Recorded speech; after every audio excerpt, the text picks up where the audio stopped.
오늘 우리가 함께 나눌 하나님의 말씀은 마태복음 16장 13절에서 18절의 말씀입니다.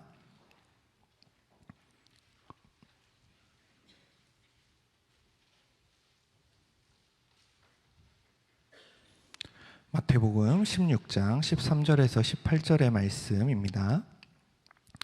제가 한 절, 여러분이 한 마지막 절은 함께 읽도록 하겠습니다. 예수께서 빌립보 가이사랴 지방에 이르러 제자들에게 물어 이르시되 사람들이 인자를 누구라 하느냐? 이르되 더러는 세례 요한, 더러는 엘리야, 어떤 이는 예레미야나 선지자 중에 하나라 하나이다. 이르시되 너희는 나를 누구라 하느냐? 베드로가 대답하여 이르되 주는 그리스도시요 살아계신 하나님의 아들이시니이다. 예수께서 대답하여 이르시되 바요나 시몬아 내가 복이 있도다. 이를 내게 알게 하니는 혈육이 아니요 하늘에 계신 내 아버지시니라. 또 내가 내게 이르노니 너는 베드로라.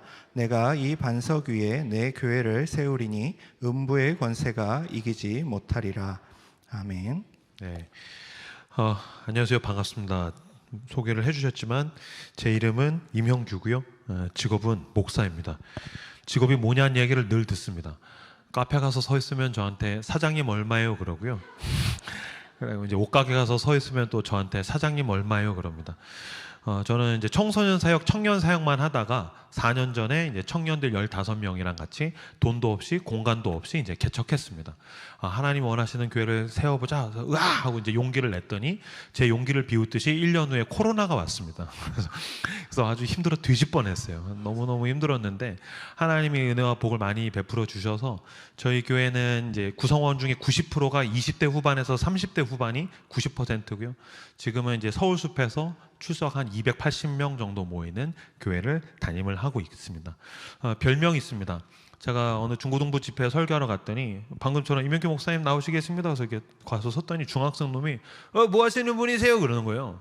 분명히 목사님 나오겠다고 얘기했는데 뭐 하시는 분이세요? 그래서 야, 뭐 한 사람 같이 생겼냐? 그랬더니 그 녀석이 한 얘기는 잊을 수가 없는 게 뭐 하시는 분이세요? 뭐 한 사람 같이 생겼어? 그랬더니 걔가 저한테 홍대 카페 주인 같이 생겼어요. 그랬어요. 그래서 너 가봤어? 아니요. 어떻게 알아? 그렇게 생겼어요. 그러더라고요. 그래서 제 공식 별명은 홍대 카페 주인.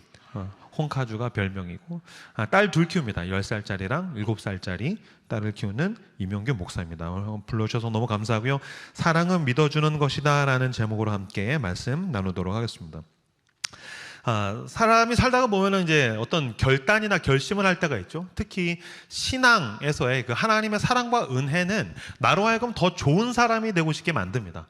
그 사랑이 가진 힘이 그렇습니다. 사랑은 나로 하여금 더 좋은 사람이 되고 싶다라는 마음을 가지게 만듭니다. 그래서 하던 걸 안 하고 싶어지고 안 하던 걸 하고 싶어집니다. 그래서 이제 결단을 하고 결심을 하게 되죠. 문제가 있습니다. 그게 그 인간에게 처음이 아니라는 사실입니다. 그래서 내가 이제 결심을 하고 결단을 해서 사람들에게 이제 막 얘기를 할 거 아닙니까? 한번 청소년 시절을 떠올려 보시든지 청소년 자녀들을 한번 떠올려 보세요. 수련회 갔다 오면 얘네가 이제 결심합니다. 결단합니다. 엄마, 나 변하기로 했어. 엄마, 아빠, 나 진짜 은혜 받았어. 나 바뀔 거야. 근데 이게 하루 이틀이 아니란 말이죠. 이게 수련회가 지금 1, 2, 3가 아닙니다. 그러다가 보면 엄마와 아빠가 얘를 믿어주기보다는 얘에 대해서 악담을 하고 어떤 면에서는 저주에 가까운 비판을 할 때가 있습니다. 엄마, 나 진짜 변할 거야. 나 이제 진짜 새로운 사람이 될 거야. 그러면 에이, 그 뭐 얼마나 가나 보자. 뭐 네가 뭐 하는 게 다 그렇지. 너 인마 뭐 지난번에도 그랬잖아. 뭐 이런 식으로. 그래 놓고서 이제 다시 일주일 있다가 그 전처럼 돌아가지 않습니까? 그러면은 에이, 그 네가 이럴 줄 알았다. 뭐 무슨 해가 서쪽에서 뜨는 거지. 뭐 네가 얼마나 가겠냐. 그래서 왜 날 안 믿어줘? 그래서 막 깽판 치면 잘한다, 다 때려 부숴, 막 그러면서. 어떤 면에서는 누군가의 새로운 결심이나 결단에 대해서 우리가 응원해주고 속았지만 또다시 믿어주기보다는 뭐 합니까? 비판합니다. 악담을 합니다. 근데 이유가 있습니다. 왜 그렇습니까? 그 인간이 자기 스스로 자기의 결심을 깨트렸던 경험이 있기 때문입니다. 이게 하루 이틀이 아니라서 그렇습니다. 믿어주었는데 그 마음이 깨져버렸습니다. 이걸 상심이라고 이야기합니다. 상심. 그 사람이 나를 상심하게 했습니다. 상은 상할 상, 깨어졌다. 심은 마음심. 상심은 broken heart. 마음이 깨졌다는 얘기입니다. 내가 그 사람을 믿어줬는데 믿어줬던 내 마음이 부서졌어요. 내가 그 사람을 신뢰했는데 그 사람을 기대했는데 기대했던 내 마음이 broken heart, 깨져버렸어요. 상심하니까 뭐 하게 됩니까? 실망하게 됩니다. 실망은 무엇입니까? 실은 잃어버렸다. 망이 보인다는 뜻입니다. 그러니까 마음이 깨져버리니까 보이는 게 없는 거예요. 그러니까 뭐가 보여야 기대를 하지. 뭐가 보여야 그 사람에 대해서 내일을 꿈꾸고 상상을 하고 응원을 해줄 수 있을 텐데 마음이 깨져버리니까 이게 또 깨지고 또 깨지고 박살나 있으니까 그 사람에 대해서 보이는 게 없는 거예요. 그러니까 네가 며칠이나 가겠냐. 뻔하지. 뭐 그래. 뭐 어디 한번 해봐라. 이렇게 우리는 누군가를 못 믿어주게 되더라라는 것입니다. 그 참 뼈 아픈 것은 무엇입니까? 그 상심하고 실망하게 되는 원인을 누가 제공했습니까? 자기 스스로 제공했습니다. 저는 청년들이 이제 저희 교회 많으니까 청년들을 보면서 흔히 소위 얘기하는 자존감이 낮은 사람들을 볼 때 너무너무 마음이 아픈 건 자기조차 자기 자신을 믿어주지 못하더라고요. 자기가 자기에 대해서 상심했어요. 자기가 자기 자신에 대해서 실망했어요. 그래서 하나님이 은혜 주시고 하나님이 능력 주시고 하나님이 말씀을 주시고 하나님이 약속을 주셔도 못 믿는 거예요. 하나님은 믿는데 내가 나를 못 믿어온 거예요. 내가 나를 기대할 수가 없게 되는 거예요. 그러다가 보니까 목사님 저는 안 돼요. 제가 뭘 할 수 있겠어요. 저 보세요. 제 꼬라지를 보세요. 저는 안 돼요.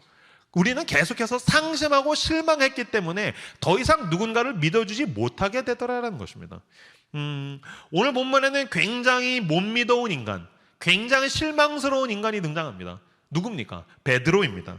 아까 읽었던 본문 말씀 16장, 마태복음 16장 13절 14절 같이 한번 읽어볼까요? 13, 14절 같이 읽겠습니다. 시작.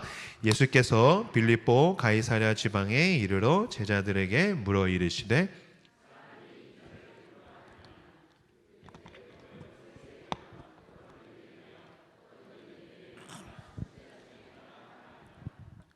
예수님께서 물으셨어요. 사람들은 날 누구라고 하느냐? 근데 제자들이 14절에서 대답하면 더런 세례 요한, 더런 엘리야, 어떤 예레미야 선지자 중에 하나라고 합니다. 근데 이게 뭔가 시원하게 대답한다는 느낌이 아니라 뭔가 뒤통수 극적이는 느낌이 있죠. 야 뭐라 그랬지? 뭐 엘리야라고 그랬잖아. 선지자라고 그랬어. 뭔가 이렇게 시원한 대답을 못하고 극적거리고 있으니까 예수님께서 전곡을 찌릅니다. 15절 말씀 같이 읽겠습니다. 15절 시작. 예수님 물으십니다. 너는 나를 누구라 하느냐? 뒤통수에서 손 떼. 차렷. 그러면 너희는 나를 누구라고 하느냐? 전 이 말씀 묵상할 때 제가 결혼한 다음에 어느 날은 몸소리 쳐지더라고요. 어디선가 많이 들어봤던 대사예요. 너는 나를 누구라고 하느냐? 누구에게 들었냐면 제 아내에게. 오빠, 내가 오빠한테 뭐야? 너무 무서워요. 여보, 내가 당신한테 뭐야? 너무 무서워요. 그죠? 지금 예수님이 그걸 질문하시는 거예요. 내가 너한테 뭐냐? 너는 나를 누구라고 하느냐? 그랬더니 아무도 대답을 못하는데 누가 대답을 합니까? 16절 말씀 같이 읽겠습니다. 16절 읽겠습니다. 시작. 아들이시니이다.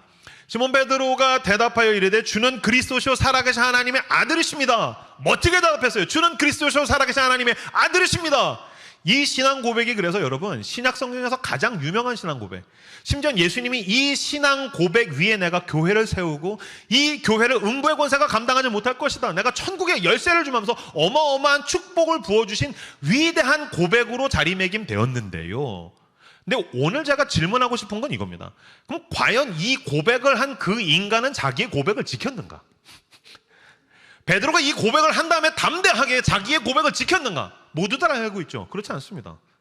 베드로는 고백은 시원하게 해놓고 예수님이 신문당하실 때 계집아이 앞에서 3번 부인합니다. 그리고 예수님이 십자가에 매달리실 때 도망갑니다. 어디 있는지도 알 수가 없습니다. 예수님이 부활하신 다음에 부활을 알고도 너무 염치가 없으니까 다시 도망가서 업으로 회귀하게 되는 배신자입니다. 그러니까 그는 배신자고 그는 도망자입니다. 예수님이 그걸 알고 있었습니다. 베드로가 지금 이 고백을 한 다음에 배신해요. 베드로가 이 고백을 한 다음에 도망해요. 예수님이 그걸 훤하게 뻔히 다 알고 있었어요. 그러면 예수님이 베드로가 앞에서 주는 그리스도시요 살아계신 하나님의 아들이십니다. 그러면 너는 반석이다, 너는 베드로다 라고 할 게 아니라 뭐라고 해야 됩니까? 이 주둥이만 살아가지고 그냥 너는 배신자야 임마, 넌 도망자야, 너는 그냥 흔들리는 갈대 같은 인간이야, 너 길거리 가봐 그 왜 호갱용 풍선 넌 그런 인간이야, 그렇게 얘기해야 되잖아요. 근데 예수님께서 뭐라고 이야기하십니까? 자 18절 말씀 18절 말씀 같이 읽겠습니다. 읽겠습니다. 시작.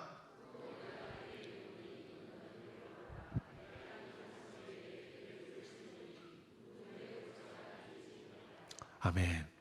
예수님이 이 고백을 들으신 후에 베드로가 배신할 걸 알고 있었는데도, 베드로가 도망갈 걸 훤히 알고 있었는데도, 베드로가 자기의 결심과 결단을 싹 다 털어먹을 걸 알고 있었는데도 예수님이 뭐라고 하십니까? 넌 굳건한 사람이야. 넌 반석이야. 아니잖아요. 흔들리는 사람이잖아요. 아니잖아요. 배신자잖아요. 아니잖아요. 도망자잖아요. 객관적 현실이 그렇잖아요. 사실이 그렇잖아요. 사실이 배신자고 사실이 도망자인데 예수님은 그 사실을 뒤로 하고 넌 반석이야. 이건 사실입니까? 아니죠. 예수님께서 지금 믿어주시는 것입니다. 예수님이 지금 흔들리는 배신자인 도망자인 베드로를 객관적 사실을 가지고 얘기하는 것이 아니라 주관적인 믿음을 가지고 지금 베드로를 믿어주고 계시더라는 것입니다. 여러분, 믿음은 객관적이지 않습니다. 믿음은 어떤 면에서는 사실보다 그 초월적인 것입니다. 믿음은 주관적입니다. 왜 우리끼리 서로 갈등이 일어났을 때, 교회에서의 갈등이라든지 가정에서의 갈등이라든지 부부의 갈등이라든지 주변에서 이야기할 때, 싸울 때 분리하면 그 사람의 약점을 딱 집어내면서 뭐라고 이야기합니까? 내가 없는 말 했어? 내가 틀린 말 했어? 아니요, 맞는 말이에요. 그건 팩트예요. 그건 트루스, 진실이에요. 근데 여러분 그거 아십니까? 성경은 우리에게 죽을 죄인이라고 이야기합니다. 즉 우리는 팩트와 트루스, 진실을 가지고서 이야기하면 죽을 수밖에 없는 인간들이란 것입니다. 복음은 무엇입니까? 죽을 수밖에 없는 죄인을 하나님께서 그 사랑과 은혜로, 십자가의 은혜로 덮어주셨다는 것입니다. 죽을 수밖에 없는 죄인을 향해서 정죄하지 않으십니다. 예수님 어떻게 나한테 그렇게 얘기합니까? 예수님이 내가 없는 말 했니? 이명규 넌 배신자야. 너가 금요일날 남의 교회에서 이렇게 설교할 자격이 없어. 넌 더러운 죄인이야. 넌 추악해. 아니 어떻게 주님 설교로 세워놓고 그렇게 할 수 있습니까? 내가 없는 말 했니? 내가 틀린 말 했니? 아니요, 있는 말 다 해도 난 죽을 수밖에 없는 죄인입니다. 그러나 내가 목사로 여기 서실 수 있는 것은, 내가 그리스도인으로서 금요일날 저녁에 기도할 수 있는 것은, 나의 나된 것은 오직 하나님의 은혜이기 때문입니다. 예, 여러분, 믿음은 주관적입니다. 객관적 사실을 초월하는 것입니다. 내가 없는 말 했어? 틀린 말 했어? 있는 말 진실을 이야기하는 것이 아니라 사랑의 이야기를 들려주시는 저 여러분들 다 되시길 그리스도 이름으로 축복합니다. 예수님은 사실을 놓고도 그 죄인의 추악한 사실에다가 믿어주심으로, 사랑으로 덮어주셨다는 겁니다.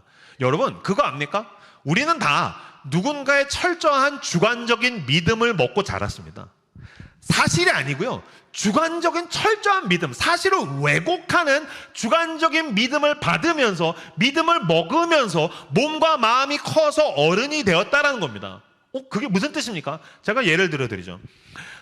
저희 집에서 제일 먼저 아이가 태어난 건 저희 동생네 가정에서 조카가 먼저 태어났어요. 제가 결혼을 늦게 했기 때문에. 이 아들인데 이 조카가 태어났는데, 조카가 태어났을 때 저는 신혼이었었어요. 근데 조카가 태어나서 돌이 되니까 이게 입이 터지니까 말을 하기 시작을 하더라고요.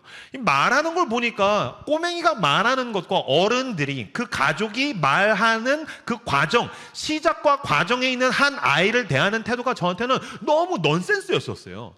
왜냐면요, 저도 보니까, 애를 키워보니까 아이가 처음에 말을 하면 어떤 말을 하느냐, 미음을 얘기합니다. 단어, 자음. 영어로는 am, ma.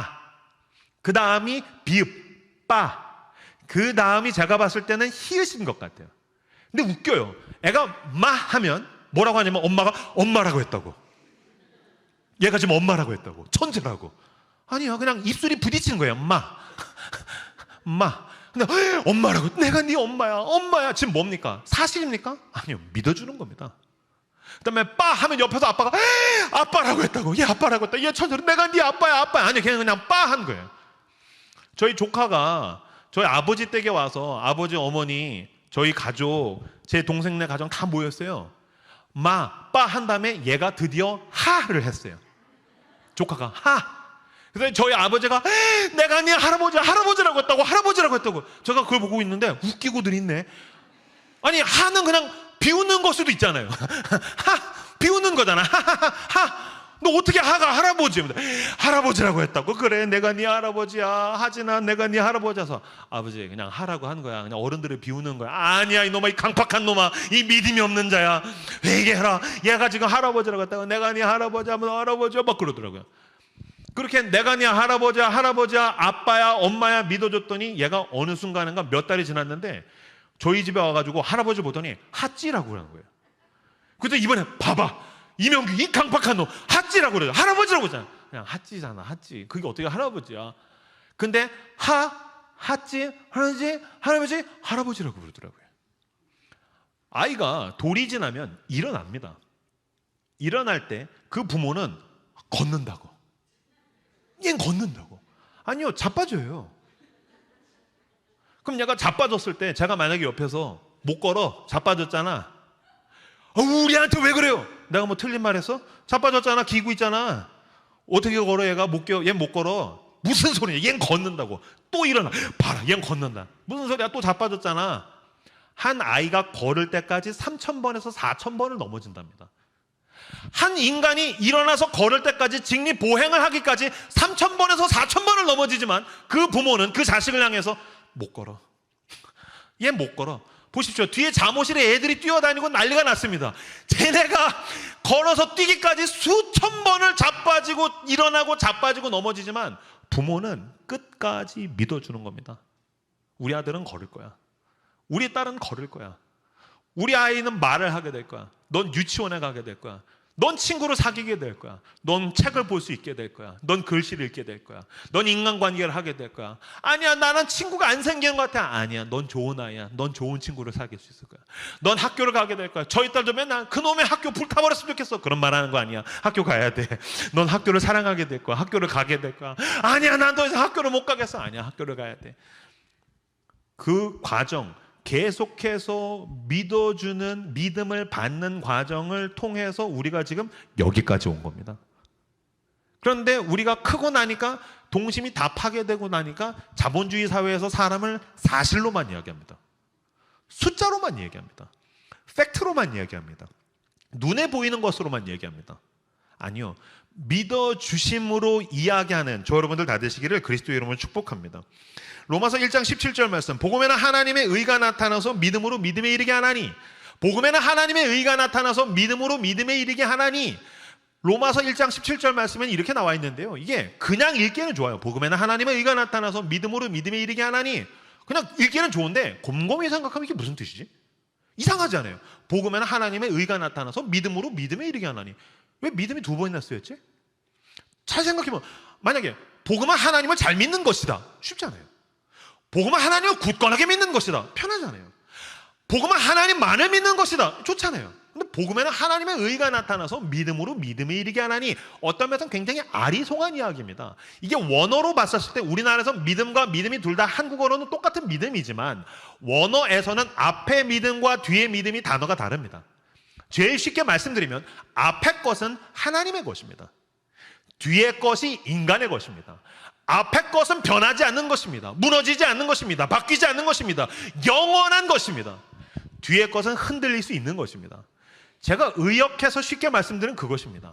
하나님께서 우리를 믿어주심으로 그 신실하심 가운데 이제 우리도 믿음을 갖게 된 것입니다. 하나님이 죄인을 믿어주십니다. 영규야, 내가 너를 위해서 십자가에서 죽었다.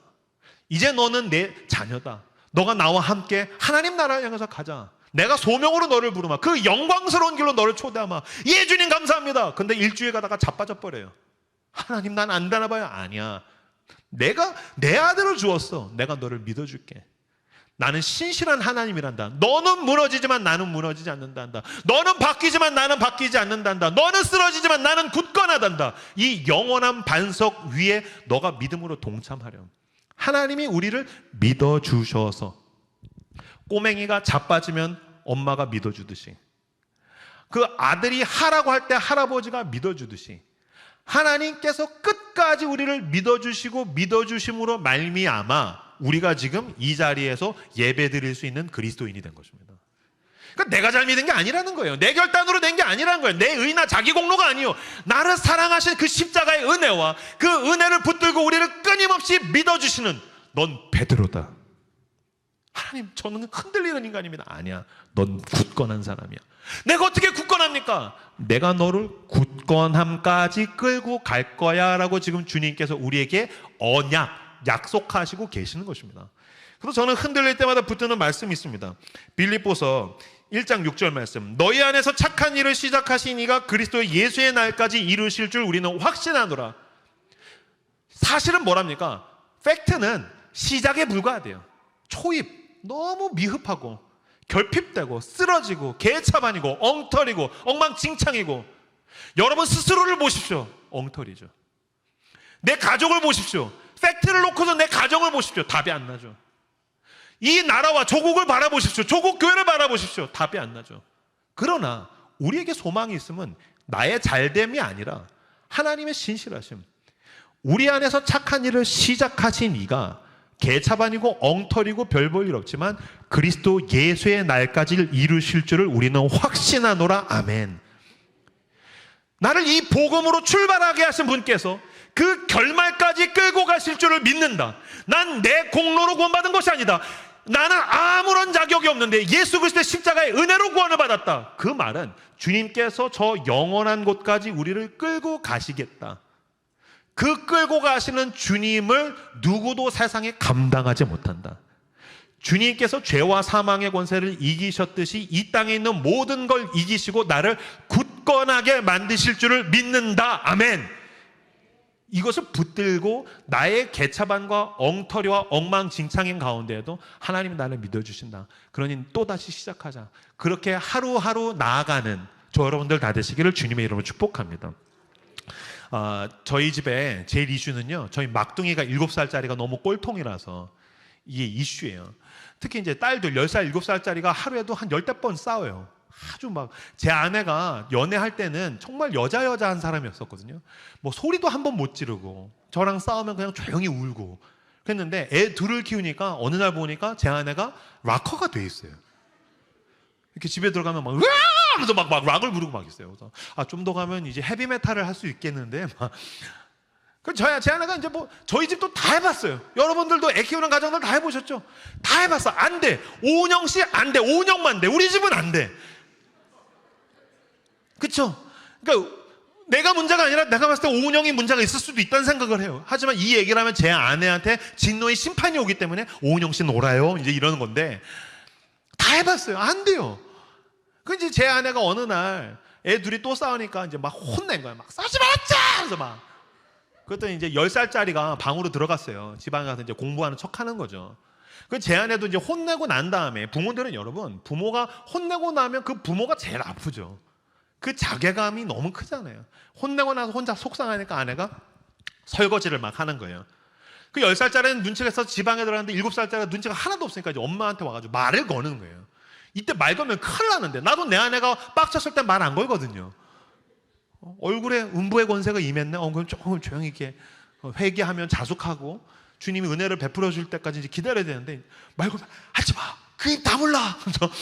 근데 이제 막둥이가 가가지고서 말을 거는데 3마디를 했어요. 첫 번째, 엄마 왜?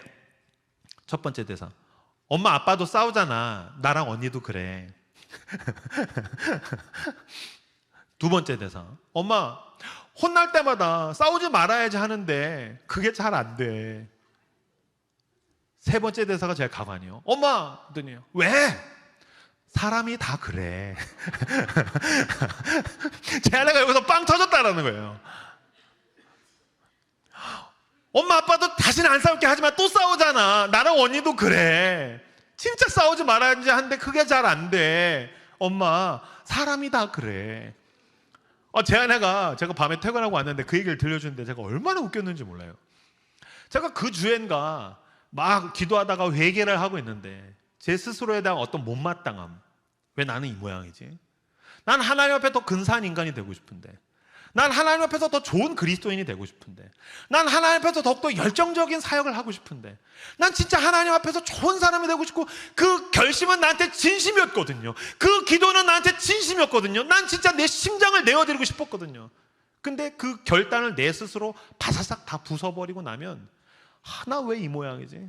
하나님 죄송합니다. 막 회개할 때 그 하나님께서 저희의 막둥이를 통해서 그 음성을 들려주신 것 같은 거예요. 영규야, 괜찮아. 사람이 다 그래. 네가 잘나서 여기까지 온 거 아니야, 임마. 너 24살에 회심해서 여기까지 온 게 네 힘으로 왔어? 너 맨날 은혜로 왔다며. 너희 안에서 착한 일을 시작하신 이가 그리스도 예수의 날까지 이루실 줄을 우리는 확신합니다. 아멘. 그러므로 우리가 믿는 것은 나의 오늘의 연약함, 부족함, 결핍 이것이 아닙니다. 나에게 그날이 오고 있다는 것입니다. 내 주께서 십자가 위에서 나의 생명의 값을 치르신 그분께서 나를 그날까지 인도하실 줄 믿는다. 우린 이것을 믿는 것입니다. 그러므로 내 가정을 향해서 여전히 우리 가정에 소망이 없어 보이고, 여러분 혹시 배우자를 집에다 놓고 오셨습니까? 적용을 제가 알려드리겠습니다. 오늘 여러분들이 기도한다고 해서 가정에 드라마틱한 변화가 일어나지 않을 겁니다. 그죠? 예수님께서 베드로한테 넌 반석이다 라고 그랬더니 확 뒤집어졌나요? 아니요. 반석이다 그랬더니 배신합니다. 넌 반석이다 그랬더니 배신합니다. 반석이다 그랬더니 도망갑니다. 마찬가지입니다. 오늘 여러분들이 기도해도 여러분의 가정에 드라마틱한 변화는 일어나지 않습니다. 오늘 내가 주님 앞에서 막 목청이 터져라 기도를 해서 내 마음은 뜨겁고 뭔가 약속을 받은 느낌은 들지만 내 삶의 자리에 그렇게 드라마틱하고 판타스틱한 변화는 일어나지 않을 것입니다. 그러나 변한 게 있죠. 무엇입니까? 나에게 그날이 온다는 것을 내가 믿음으로 붙드는 것입니다. 주님께서 나를 여기까지 끌고 갈 거야. 그러므로 변하지 않는 현실을 향해서 우리가 뭐 할 수 있습니까? 믿어줄 수 있습니다.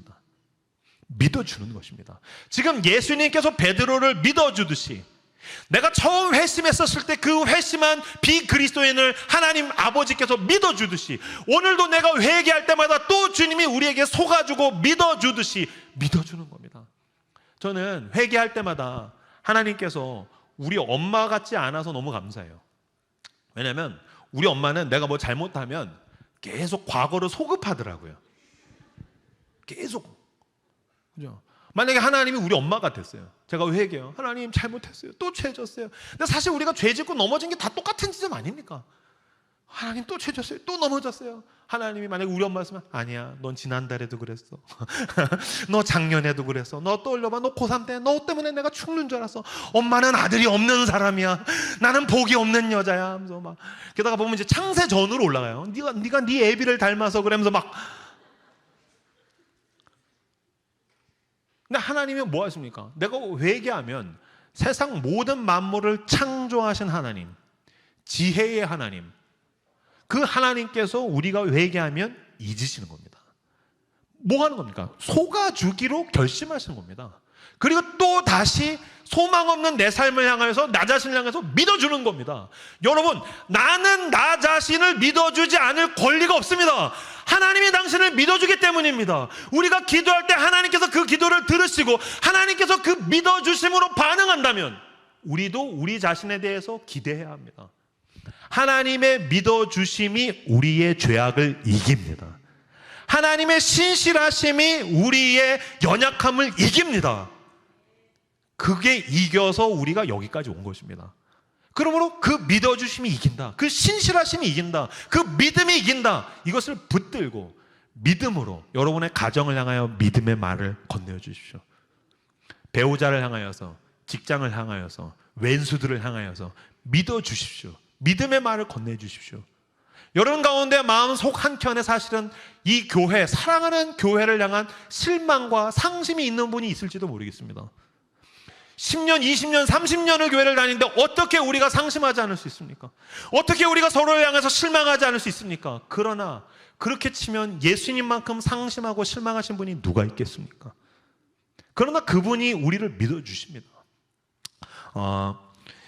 예수님이 십자가에서 죽으실 때 손과 발에 못이 박히셨고 머리에 가시면류관을 쓰셨고 옆구리에 창이 들어왔습니다. 근데 옆구리에 창이 들어왔다. 한국 성경에서는 옆구리에 창이 들어왔다고 나와 있는데 중세나 르네상스의 그 그림, 성화 그림들을 보시면요. 예수님이 그 못자국이 옆구리 측면이 아니고요. 갈비뼈 아래에 있습니다. 그래서 도마가 손을 넣을 때 보면은 갈비뼈 아래에다가 손을 넣는 그 성화나 그림을 보신 적이 있을 겁니다. 맞죠? 뭐 끄덕끄덕 해봐요. 안 보셨어. 그죠? 이 옆구리가 아니고요. 여러분 갈비뼈 아래입니다. 어떤 학자들은 예수님께서 십자가에서 죽으실 때 창으로 찔릴 때에 그 날카로운 창날이 갈비뼈를 부수고 살을 찢고 들어와서 심장을 베었다라는 거예요.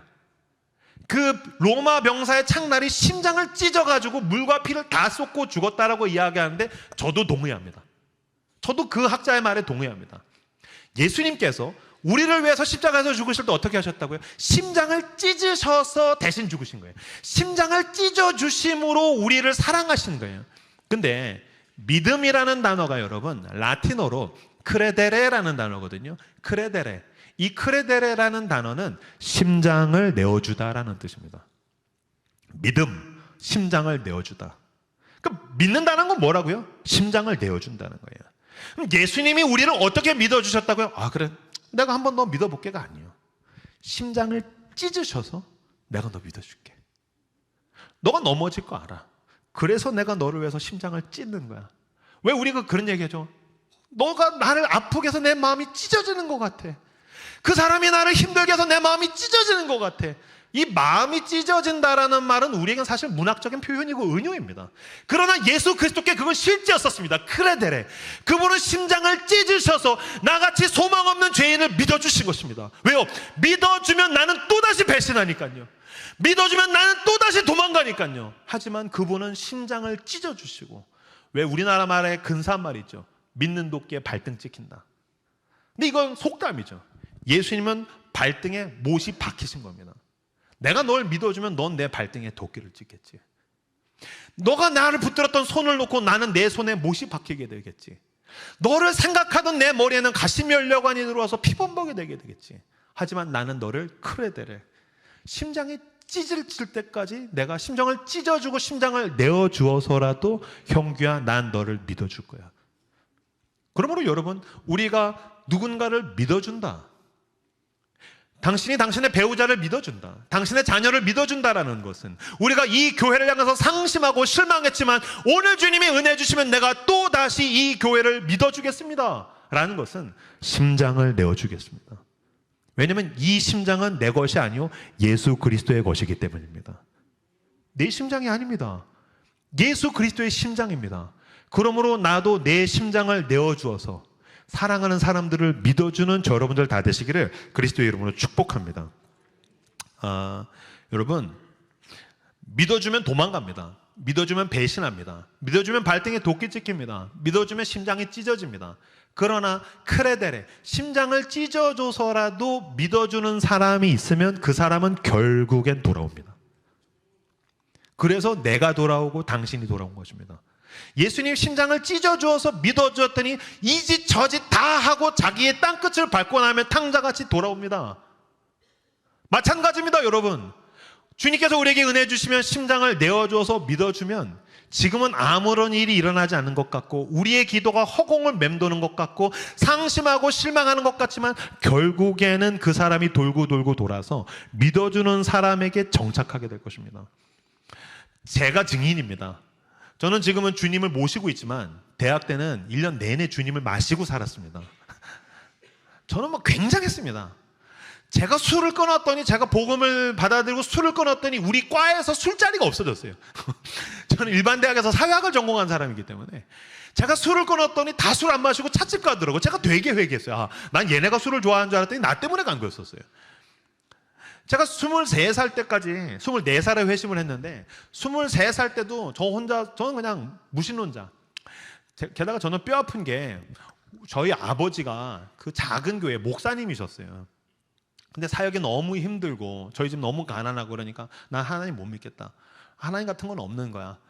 어디 그 세상에 제1 원인은 있겠지만 성경에서 이야기하는 야훼 하나님 말도 안 돼. 인격적인 신 난 믿을 수 없어. 무엇보다 2000년 전에 그 중동에 있었던 예수라는 한 사형수의 이야기가 내 삶이랑 실존적으로 뭔 상관이나 난 믿지 않겠다. 나는 그냥 내 두 주먹, 내 머리, 내 열정, 내 의지, 난 재밌게 살 거야. 전 그러고 그냥 마음껏 방황했었어요. 그러니 목사였던 우리 아버지랑 사모였던 우리 어머니가 얼마나 힘들었겠어요. 진짜 크레데레, 심장이 찢어지는 거죠. 어느 날 23살의 아침인데요, 제가 기억하는 게 밤새 술을 먹고 그리고서 제가 학교도 안 가고 자취방에서 널브러져 있었어요. 밤새 술을 먹고 그럼 술 냄새, 제 방에 담배 냄새가 자욱하고 그 집을 아침에 제가 학교도 안 가고 널브러져 집도 개판이고 제 꼬라지도 거의 노숙자 꼬라지로 제가 누워서 자고 있는데 아버지 어머니가 제 자취방에 들어온 거예요. 반수면 상태에서 드륵 하더니 현관이 열리는 게 들렸어요. 아, 큰일 났다. 아, 우리 아빠 엄마 왜 오는 거 도대체 짜증나게. 아, 그래서 이제 계속 자는 척 해야겠다 누워있는데 문이 덜컥 열리더니 이제 부모님이 들어오신 거예요. 그다음 아우 담배 냄새 막 그러면서 이제 아버지가 제 책상에 앉아가지고서 저희 아버지도 신사라서 막 대놓고는 못하시고 이제 헛기침하면서 책을 넣었다 뺐다 하시는 거예요. 막 하면서 막 아이고 주여 아버지 막 하면서 막 책을 넣었다 뺐다 하면서 그게 이제 느껴져요. 반수면 상태에서. 아이씨. 근데 저희 어머니가 믿음의 사람입니다. 저희 어머니는 그날도 그랬고 항상 그러셨어요. 제가 그런 식으로 너무 상심스럽고 실망스러운 제 모습을 볼 때마다 저희 어머니는 한결같이 똑같이 그러셨어요.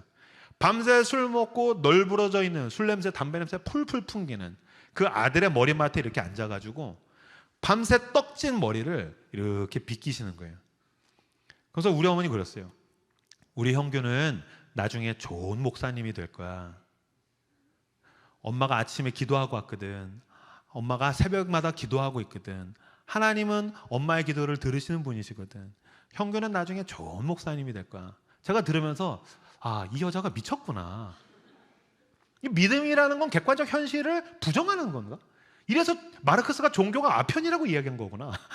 이건 말이 안 된다. 객관적 사실을 왜 눈에 보이는 걸 받아들이지를 못하지? 제가 그날 저녁에 포장마차 가서 친구들이랑 또다시 소주잔을 기울이면서 뭐라고 하냐면 야, 오늘 아침에 우리 엄마 아빠 와서 나 뒤지는 줄 알았어. 우리 엄마 나한테 뭐라 했는 줄 알아? 뭐라 했는데 나 나중에 목사 된대. 와하하하하. 네가 목사가 되면 내가 부처님이다 하면서 막. 시간이 지나고 제가 회심을 하고 그리스도인이 되고 물론 저는 수천 번 수만 번 또 넘어졌겠죠. 목사 안수를 받고 제가 목사가 돼서 사역을 하고 있는 거예요. 그러다가 어느 날 현타가 왔어요. 내가 어쩌다 목사가 됐지? 왜 그런 날 있잖아요. 사랑해서 결혼했지만 내가 어쩌다 이 인간이랑 결혼했지? 그런 날이 있단 말이죠. 그래서 내가 어쩌다가 목사가 됐지? 하나님, 제가 어쩌다가 목사가 됐을까요? 그때 하나님이 저에게 보여주신 것은 제 마음에 떠올려 주신 생각은 목사 안수를 받는 영광스러운 날이 아니었어요. 제가 소명 앞에 응답하던 주님 내 삶을 드립니다라는 그 멋진 결단이 아니었더라고요. 그때 23살 때 우리 형규는 나중에 좋은 목사님이 될 거야. 엄마가 기도하고 있거든. 물론 엄마의 주문대로 됐다는 것이 아니라 믿음이 이겼다는 것입니다. 믿음이 방황을 이기는 줄로 믿습니다. 하나님의 신실하심이 우리의 넘어짐을 이기는 줄로 믿습니다. 그래서 제가 한동안 찬송가 부르면서 많이 울었어요. 믿음이 이기네, 믿음이 이기네, 주 예수를 믿음이 뭘 이긴다고요? 온 세상 이기네. 아멘. 믿어주십시오. 믿음이 이길 것입니다.